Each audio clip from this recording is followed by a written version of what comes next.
Hi you guys, my name is Destiny and I'm just going to go over my MEPS experience with you guys. So I did write a little bulletin here so I don't miss anything, so I will be looking at my laptop. So going to MEPS, you're first going to go to your recruiting office. So drive to your recruiting office on wherever it is, and then once you get there, you're going to be waiting for other recruits to show up. Once everyone is there, you guys will go ahead and get into the van. From the van, you're going to be driving to MEPS. So for me, I live in Fresno, California, and the MEPS was in San Jose. So we drove about two and a half hours up there. When we got there, we dropped some kids off at MEPS for testing. From there, we got into another van. And from that van, we drove all the way to MEPS. And I kind of felt like it was an hour drive from the MEPS to the hotel. MEPS was in San Jose, and the hotel was in Union City. So I don't know how far that is, but it felt like an hour drive to me. So once we got there, it was about like 4 o'clock. And then we checked in with the hotel personnel. We got a room key. Everyone got a roommate. So expect to get a roommate when you go to the hotel. If you're going to MEPS, if you're going to stay in a hotel. Dinner was at 5, so we went down, and me and my roommate, we went down and we got dinner. The dinner that they were serving was spaghetti, Alfredo, chicken wings, and I believe it was hamburgers. I got the spaghetti, of course, and it didn't taste good at all. So I ended up just leaving, and I actually walked to the liquor store that was nearby, and I ended up just grabbing some food. And then me and my roommate went back to our room, and we ate, and I ended up falling asleep like around 7. On the paper that they give you, you take a picture of it, and it says that you need to be downstairs that next morning at 4:45, I believe. So they're going to call you at 4:15, your room. They're going to call you at 4:15 to wake up. And then you have to be downstairs at 4:45. So for me, I just set an alarm for 3 o'clock so I could take a shower and get ready and not be in a rush. So I ended up falling asleep at 7, and then I woke up at 3. I took a shower, got dressed, and then me and my roommate went down, and then we had breakfast, and the breakfast they were serving was like eggs, bacon, I believe it was potatoes. Creams, potatoes, tomatoes, beans, creams, potatoes, tomatoes. It didn't taste good.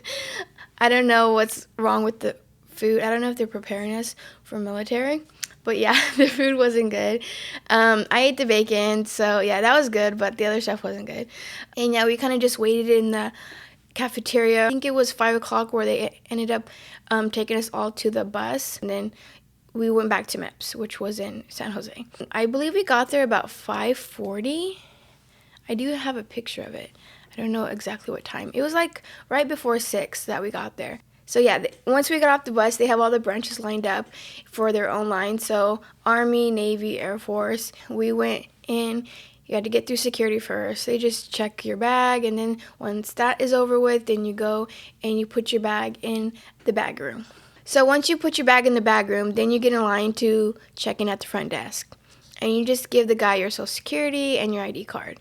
And then from there, he's going to send you to medical. It's like down the hallway. So you go down the hallway and get a line to see medical. From there, they kind of just ask you questions about basically just confirming your name, your birthday, and confirming that these are the documents that you signed at your recruiter's office.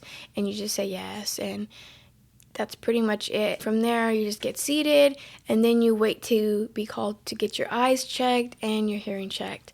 Once those two are done, then you are going to go into like a little briefing room, and you just sit there until everyone's done getting their eyes and ears checked. And then they play like a little small video explaining the medical exam that is going to happen. So obviously, you're going to have a full body exam. Females and males, they're a bit different on how they check you, but yeah, you're just gonna be prepared to get naked and for them to look at everything you got down there. For me personally, it wasn't anything new because I've had 2 babies, and I've had pap smears, and it's like so normal for me to just be seen by a doctor. So it didn't really bother me. I know for a lot of the other girls, they were just kind of, shy. But it's normal. Everyone has the same parts. You don't have to be shy about it. But other than that, so once you leave the briefing room and you watch that video of how the medical exam is gonna be, you go to do the urine test. So from there, they're testing you for pregnancy, HIV, and I believe an other thing, but I'm not too sure what that was. But anyways, they test your urine. The women go to their restroom and they pee in front of a lady. The men go to their restroom and they pee in front of a guy. So it's basically just like a normal bathroom stall, except that there's no doors. So you know how when you go into a public bathroom, there's stalls. Well, there's 2 stalls, and there's just no doors in the front. So you're just going, peeing in a cup.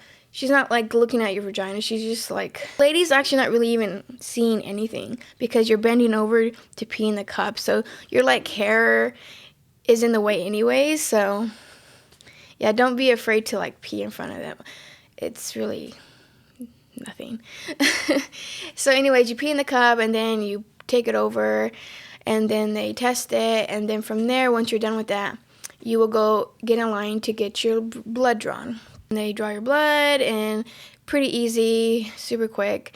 And then from there, you go and get your height and weight checked. So for me, I barely passed my weight. And I'm like, are you saying I'm overweight? Because I didn't think I was that fat. But yeah, apparently you have to be like under 153. I was 152. When you take your height and weight, you will have to get undressed in front of the other guys or girls that you're with. So I was like, I'm supposed to get naked right now? But it's totally fine. You're just getting your bra and underwear. They check your weight and your height. And yeah, I barely passed, but I'm happy that I did. And I was good to go.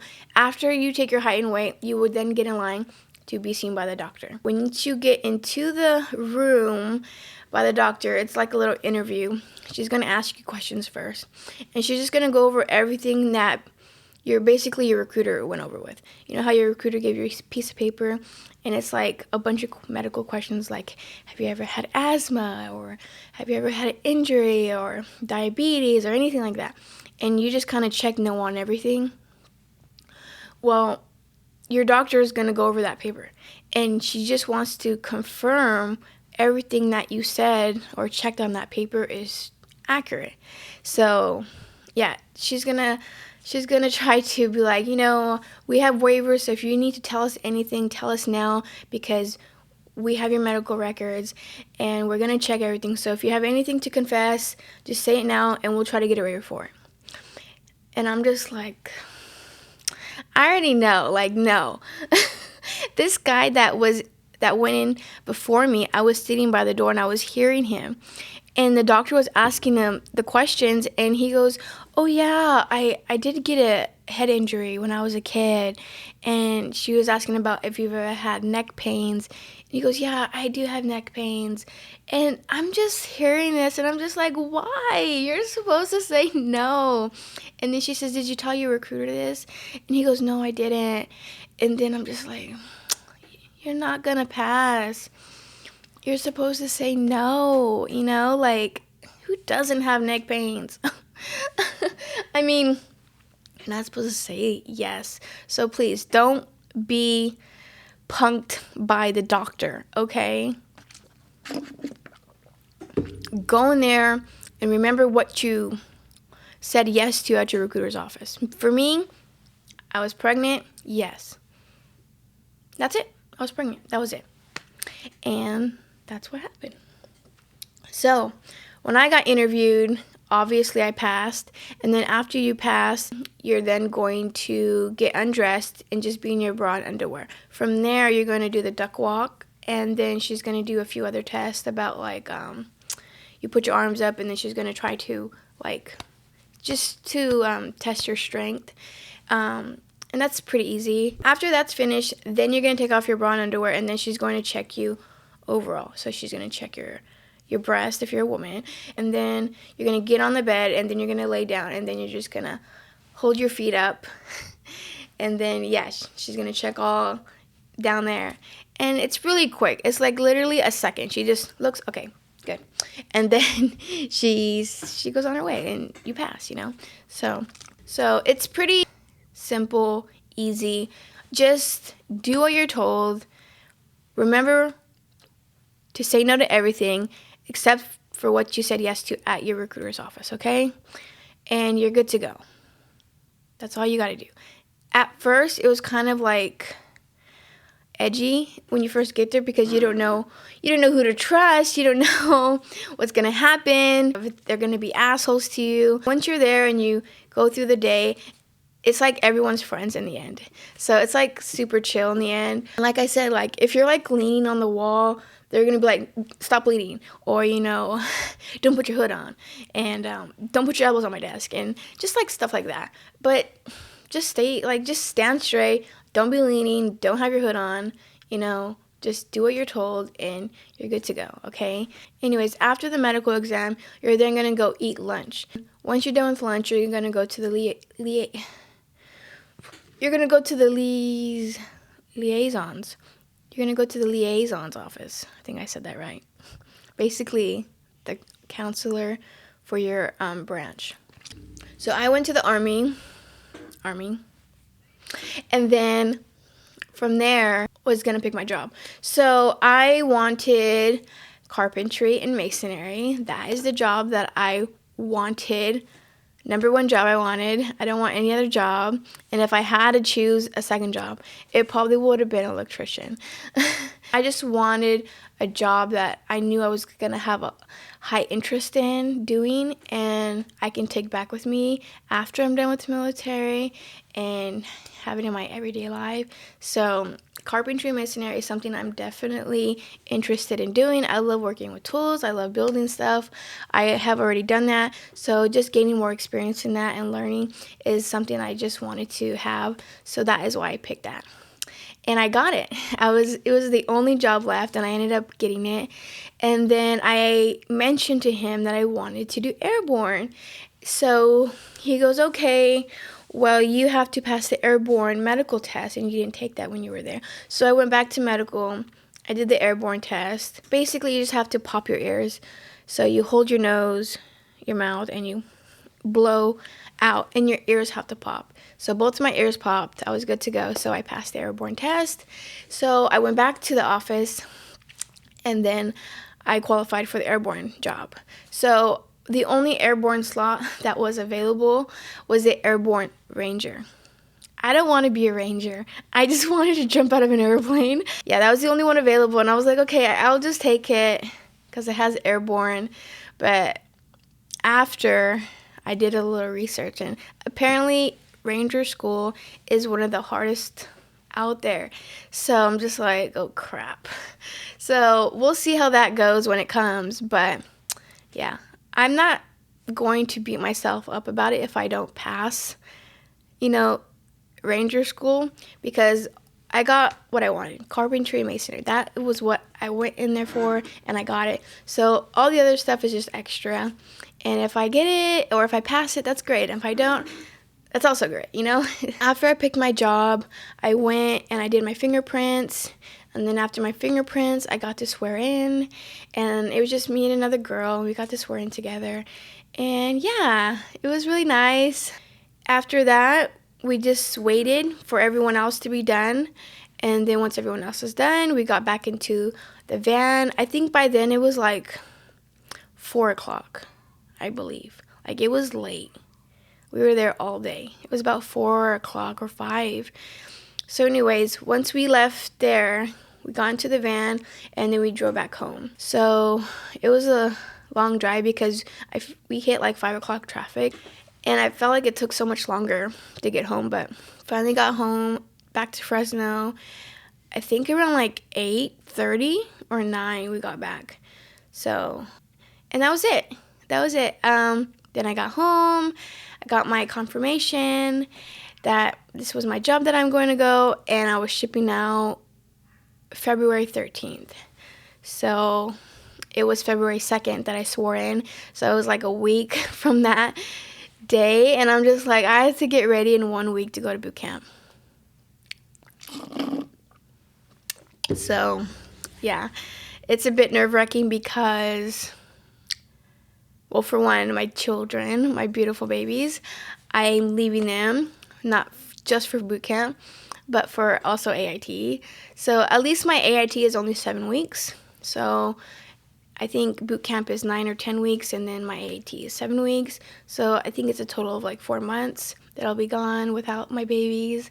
But I'm not dying. I'm alive, and it's only a little bit if you think about it, and it's for a good cause. And I know that as a parent, you always have to make sacrifices for your children, and it's not always going to be easy, but it'll all be worth it in the end, and that's what matters the most.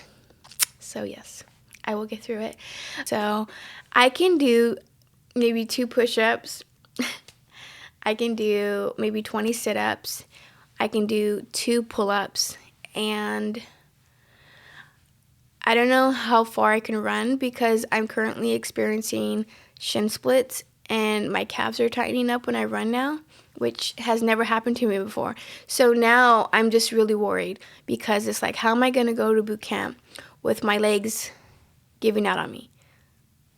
Like literally, they like just give out and I can't run because my calves tighten up and my shin splits just ache so bad. So I really hope I can figure something out in a week or less than a week to figure that out, because running is the main thing that you do in boot camp, and it's the easiest thing you can do, and I can't do it. So yeah, we're just gonna have to see. But other than that, that was my MEPS experience, and I hope if you're in California and going to San Jose, that don't be scared.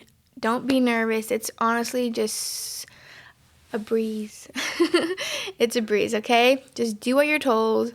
Say no to everything.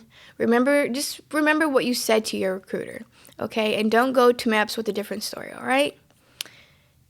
And just listen, and that's it. It's super easy. Anyways, take care, you guys, and I'll see you soon.